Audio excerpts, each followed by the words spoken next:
तो without wasting time आज का वीडियो शुरू करते हैं। तो आज हम इस वीडियो में हैवेल्स इंडिया के ऊपर बात करने वाले हैं। इस स्टॉक में पिछले कुछ दिनों से आप देखें तो जोरदार गिरावट देखने को मिल रही है।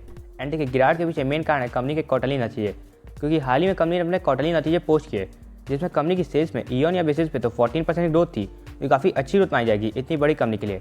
लेकिन कंपनी के प्रॉफिट में 38% का डिप देखने को मिला ईयर या बेसिस पे, जो काफ़ी डिसअपॉइंटिंग रिजल्ट्स हो जाते हैं, जिसके चलते इस स्टॉक में काफ़ी ज़्यादा पिटाई देखने को मिल रही है। And quarter on quarter basis पे भी कंपनी की सेल्स एंड प्रॉफिट दोनों डिप हुए हैं, जो अगेन काफ़ी खराब सेंटीमेंट्स क्रिएट करते हैं, जिसके चलते इस स्टॉक में जोरदार गिरावट देखने को मिल रही है।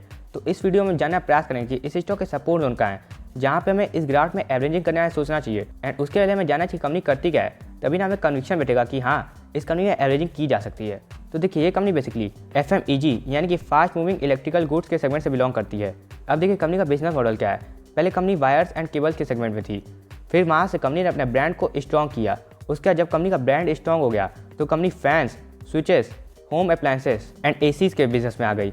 यानी कि आप देख रहे हैं कि कंपनी का मैनेजमेंट कितना शानदार है। एंड इसी कारण से इस कंपनी का दोबारा जन्म हुआ, क्योंकि यही सेगमेंट इस स्टॉक के लिए काफ़ी अच्छा सेगमेंट हो गया है। एंड देख ही रहे हैं आपकी एसी की डिमांड लगातार बढ़ रही है, जिसमें ये कंपनी बेसिकली लॉयड ब्रांड के अंदर अपने एसी बेचती है। एंड लॉयड ब्रांड भी काफ़ी फेमस हो गया है। एंड देखिए इस कंपनी का मेन रेवेन्यू कहाँ से आता है। अभी भी इस कंपनी का मेन रेवेन्यू केबल से आता है, जहाँ से इस कंपनी को 33% का रेवेन्यू मिलता है। यानी कि अभी भी AC, home appliances, switches and fans से काफ़ी ग्रोथ आनी बाकी है। तो हम ठीक है समझिए कि इस कंपनी में ग्रोथ आ सकती है, तो हमें इस कंपनी में इन्वेस्ट करके जरूर चलना है।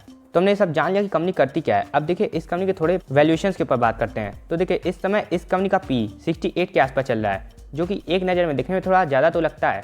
लेकिन अगर आप इस कंपनी का 5 साल का मीडियन P देखेंगे तो वो भी 63 के आसपास है। यानी कि कंपनी अपने 5 साल के मीडियन P के आसपास ही आ गई है। यानी कि ऐसा आप समझ सकते हैं कि कंपनी को 5 साल से ऐसा ही P में रखा है। तो इसीलिए हम इस समय 68 के P को बहुत ज़्यादा नहीं मान सकते। एंड देखिए अगर आप इस कंपनी की 5 साल की सेल्स एंड प्रॉफिट को देख जाएंगे तो वो 18 एंड 16% से ज़्यादा की है, जो काफ़ी हेल्दी नंबर्स माने जाएंगे किसी कंपनी के लिए। यानी कि ओवरऑल कंपनी में अच्छी ग्रोथ आ रही है लॉन्ग टर्म में। एक आध क्वार्टर खराब होने से कंपनी खराब नहीं हो जाती, आपको समझना चाहिए।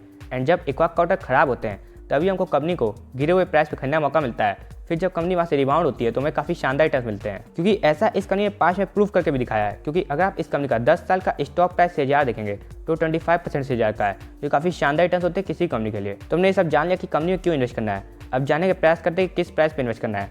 तो देखिए इस कंपनी का 1200 के आसपास स्ट्रॉन्ग सपोर्ट बना हुआ था। ऐसा क्यों? यहाँ पे इस स्टॉक ने लास्ट बार रजिस्टेंस किया था, तो उसके बाद कितनी बार इस स्टॉक ने 1200 के आसपास सपोर्ट लिया, यहाँ पे सपोर्ट लिया, यहाँ पे सपोर्ट लिया। यानी कि 1200 का इस स्टॉक का काफ़ी स्ट्रॉन्ग सपोर्ट था।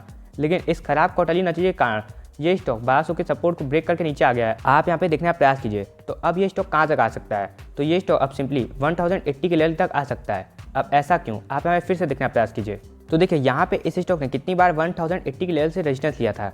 एंड जब स्टॉक किसी लेवल से रेजिस्टेंस लेता है तो वही लेवल सपोर्ट जोन बनता है। तो देखिए ऐसा ही हुआ, यहाँ पे यही लेवल इस स्टॉक के लिए सपोर्ट जोन बना। उसके बाद क्या हुआ? उसके बाद फिर एक तेजी, उसके बाद फिर यह स्टॉक इसी सपोर्ट जोन के आसपास आया एंड फिर घूम गया। यानी कि आप देख रहे हैं कि ये स्टॉक 1080 के सपोर्ट जोन को काफ़ी अच्छे से रिस्पेक्ट करता है। तो अगर हमें इस कंपनी में इन्वेस्ट करना था तो हमें 1080 के लेवल का वेट करना चाहिए, क्योंकि कंपनी ने अच्छे रिजल्ट जिन्हें पोस्ट किए जो ये स्टॉक यहाँ से ऊपर भाग जाएगा। तो अगर हमें इस कंपनी में इन्वेस्ट करना है तो 1080 के लेवल का ध्यान रखना है एंड इसी लेवल के आसपास एवरेजिंग करनी है। वहीं जिन लोग ने ऊपर के लेवल पे इन्वेस्ट कर दिया है यहाँ कहीं, तो देखिए उनको केवल होल्ड करना है, क्योंकि आपकी गलती की आपने काफ़ी ऊपर के प्राइस पे इन्वेस्ट कर दिया है। लेकिन ये ऐसी कंपनी है कि आपको लॉन्ग टर्म में प्रॉफिट ही देगी, चाहे आप कैसे भी प्राइस पे इन्वेस्ट करें। वहीं अगर हम इस स्टॉक का RSI देखें तो इस स्टॉक का RSI इस समय 29 पे है। यानी कि RSI के हिसाब से ये स्टॉक एक डाउन टाइम चला गया है, जैसा कि हमें देखिए चार्ट में दिख भी रहा है। तो देखिए अगर हम एक शॉर्ट टर्म इन्वेस्टर हैं तो क्योंकि ये स्टॉक अभी डाउन ट्रेंड में है तो आप पैसा एकदम नहीं बनेगा, तो इसलिए हमें शॉर्ट टर्म में इस कंपनी में 80% इन्वेस्ट नहीं करना है। वहीं देखिए अगर हम एक लॉन्ग टर्म इन्वेस्टर हैं तो क्योंकि ये स्टॉक अभी डाउन ट्रेंड में आ गया है तो हमें हर प्राइस पे इस शानदार कंपनी को खरीदने का मौका मिलेगा। तो हमें इस कंपनी में एक्टिवेट हो जाना है एंड 1080 के लेवल के आसपास एवरेजिंग करना है, सोचना है। वहीं अगर हम इस स्टॉक की मूविंग एवरेज देखने का प्रयास करें तो देखिए 80% ये स्टॉक ने 20 day, 50 day and 100 day and 200 day चारों मूविंग एवरेज के नीचे आ गया है। यानी कि लॉन्ग टर्म इन्वेस्टर्स के लिए यहाँ पे काफ़ी शानदार बाइंग अपॉर्चुनिटी बन चुकी है। तो देखिए अगर आपको इस कंपनी में इन्वेस्ट करना था तो इससे बेहतरीन मौका नहीं हो सकता। लेकिन देखिए यहाँ पे बाइंग अपॉर्चुनिटी तो बन चुकी है, लेकिन क्योंकि ये स्टॉक ने सपोर्ट जोन को ब्रेक कर चुका है तो फिर ये स्टॉक नेक्स्ट सपोर्ट तक बढ़ने ही वाला है। तो जब हमें पता है कि ये स्टॉक 1080 तक आ सकता है तो क्यों हम 1165 के आसपास एवरेजिंग करें। तो इसीलिए हमें 1080 के लेवल का ध्यान रखना है। वहीं देखिए अगर हम एक शॉर्ट टर्म इन्वेस्टर हैं तो क्योंकि ये स्टॉक ने शॉर्ट टर्म मूविंग एवरेज से नीचे है तो इसीलिए हमें इस कंपनी में 80% इन्वेस्ट नहीं करना है। वहीं अगर हम इस स्टॉक की एक कैरेक्टरिस्टिक देखें तो देखिए यहाँ पे एक फियर का माहौल बनना शुरू हो गया है। हम पास्ट में एनालाइज करने का प्रयास करते हैं तो देखिए यहाँ पे एक फियर का माहौल बना, तो अगर हम इस माहौल में इन्वेस्ट करते तो ये ग्रीड का माहौल में फायदा देता। फिर यहाँ पे फियर का माहौल बना, तो अगर हम इस माहौल में फिर इन्वेस्ट करते तो ये ग्रीड का माहौल में फायदा देता। तो देखिए अगर हम इस फियर के माहौल में इन्वेस्ट करते हैं सपोर्ट जोन के आसपास जो कि 1080 के आसपास आ रहा है। तो फिर हमें ये ग्रिड का माहौल काफ़ी अच्छा फ़ायदा देगा एंड हमें इस कंपनी में इन्वेस्ट करके जरूर चलना है, क्योंकि देखिए एसी की डिमांड कभी खत्म नहीं होने वाली, फैंस की डिमांड भी कभी खत्म नहीं होने वाली। यानी कि ये कंपनी ऐसे सेगमेंट में है जिसकी डिमांड कभी खत्म ही नहीं होगी, यानी कि इस कंपनी का बिजनेस ग्रो होता ही रहेगा। तो इसीलिए हमें इस कंपनी में इन्वेस्ट करके जरूर चलना है। एंड देखिए अगर हम इस कंपनी में इन्वेस्ट करते हैं तो हम इस कंपनी की अपने पोर्टफोलियो में मैक्सिमम एलोकेशन 6 to 7% तक की भी दे सकते हैं, क्योंकि ये ऐसी कंपनी है जिसमें हमारा पैसा कंसिस्टेंटली ग्रो होता रहेगा। एंड अगर आप अपना पोर्टफोलियो रिव्यू करना चाहते हैं तो डिस्क्रिप्शन एंड कमेंट में दी गई जीमेल आईडी पे हमें अपना पोर्टफोलियो भेज सकते हैं। तब तक के लिए आप हंसते रहिए एंड मुस्कुराते रहिए एंड इन्वेस्ट जरूर करते रहिए। तो मिलते हैं नेक्स्ट वीडियो में, तब तक के लिए दिस सिद्धांत साइनिंग ऑफ।